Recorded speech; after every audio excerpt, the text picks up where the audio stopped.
রাজনীতির সংকীর্ণতাই সর্বনাশ করছে। বিরোধিতার অধিকার কাড়লে গণতন্ত্র বাঁচে না।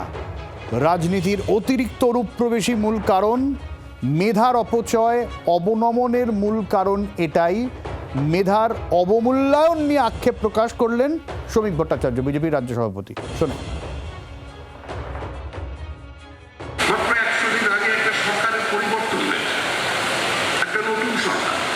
চেষ্টা করে চলেছি সেই সরকারটা যেন পশ্চিমবঙ্গ রাজ্য সরকার হয়, সেই সরকার যেন সরাসরি দল দ্বারা নিয়ন্ত্রিত না হয়। দলীয় প্রতীকে আমাদের মুখ্যমন্ত্রী নির্বাচিত হয়েছে, আমরা সংখ্যাগরিষ্ঠতা পেয়েছি।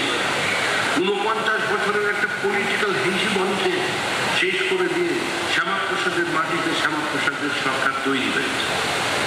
গণতন্ত্রের প্রাথমিক শর্তই হলো বিরোধিতার অধিকার, রাইট টু ডিসাইড। এই রাইট টু ডিসাইডকে যদি কেউ বাজেয়াপ্ত করতে চায়, তাহলে সেই সরকার বা সেই গণতান্ত্রিক ব্যবস্থা দীর্ঘদিন টিকে থাকতে পারে না। অর্থাৎ গঠনমূলক বিরোধিতা থাকা উচিত, তাহলেই একটা কমপ্লিট সিস্টেম থাকবে। কুণাল ঘোষ এই নিয়ে কি বলছেন শুনে।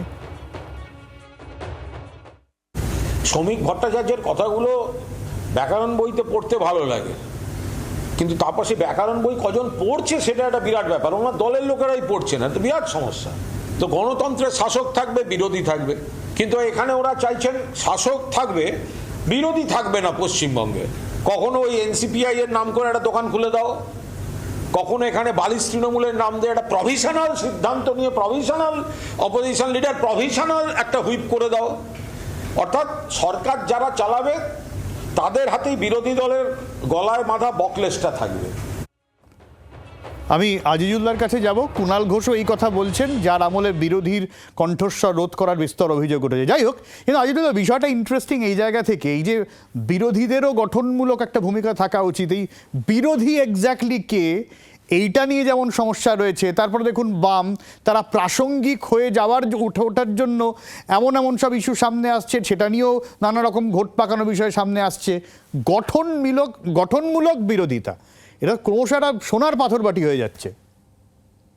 আসলে সংসদীয় গণতন্ত্রে বিরোধী কণ্ঠস্বর যদি স্পেস না পায়, জায়গা যদি না পায় রীতিমতো, তাহলে কিন্তু গণতন্ত্রের কণ্ঠরুদ্ধ হচ্ছে, এই অভিযোগ তো আমরা শুনতে পাই। এবং সত্যি কথা বলতে কি, একদম নির্মোহ দৃষ্টিভঙ্গিতে যদি আমি বলি, আমি যদি প্রত্যক্ষদর্শী নিজেকে ভাবি, তাহলে এই রাজ্যে বাম আমলেও দেখেছি এবং তৃণমূল আমলেও দেখেছি, বিশেষ করে স্থানীয় সরকার নির্বাচনগুলিতে বা পৌরসভা বা ওই পঞ্চায়েত নির্বাচনে যেভাবে গণতন্ত্রকে কণ্ঠরুদ্ধ করা হতো স্থানীয় সরকারের ক্ষমতা দখল করার জন্য, ক্ষমতার অলিন্দ ঢোকার জন্য, বিশেষ করে ওই সরকারি কাজকর্ম যেদিন থেকে পঞ্চায়েতকে বেশি অগ্রাধিকার দেওয়া শুরু হয়, পঞ্চায়েতের মাধ্যমে বা স্থানীয় পৌরসভার মাধ্যমে সরকারি প্রকল্পগুলো বাস্তবায়নের পরিসর যেদিন থেকে বাড়তে শুরু করে, সেদিন থেকেই আমরা দেখব একদল স্বার্থান্বেষী, মানে কায়েমি স্বার্থান্বেষী, তারা ওই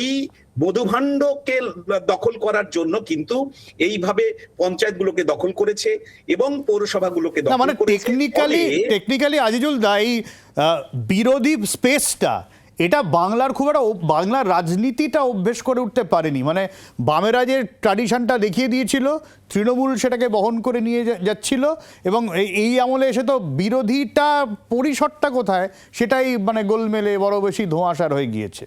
হ্যাঁ সব্যসাচী, দেখতে হবে। কারণ হচ্ছে আগামীতে ইতিমধ্যে দেখবে যে আমাদের রাজ্যে নতুন রাজনৈতিক পালাবদল হওয়ার পরে বিভিন্ন পৌরসভা বা পঞ্চায়েতগুলিতে অ্যাডমিনিস্ট্রেটর বসে গেছে। ফলে আগামী দিনে নিশ্চয়ই এই ত্রিস্তর পঞ্চায়েত নির্বাচন যেমন হবে, প্রায় শতাধিক পৌরসভা এবং মিউনিসিপাল কর্পোরেশনের নির্বাচনও হবে। সেই নির্বাচনগুলিতে, এবং এই নির্বাচনগুলো হয় সাধারণত রাজ্য সরকারের অধীনে থাকা রাজ্য নির্বাচন কমিশনের মাধ্যমে। এখানে কিন্তু কেন্দ্রীয় নির্বাচন কমিশনের কোনো ভূমিকা থাকে না।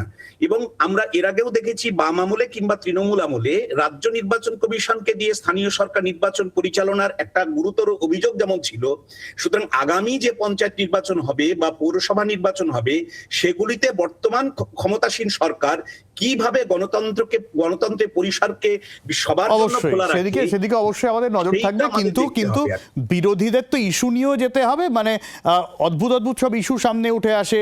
এদিকে আমাদের নানান রকম পরিষেবা নিয়ে প্রশ্ন ওঠে, রাস্তাঘাট নিয়ে প্রশ্ন উঠছে। হ্যাঁ, সেই সব ইস্যু নিয়ে আমরা রাজনীতির দলগুলোকে কম চর্চা করতে দেখি, এইগুলোর সমস্যা সাধারণ মানুষকে পোহাতে হয়।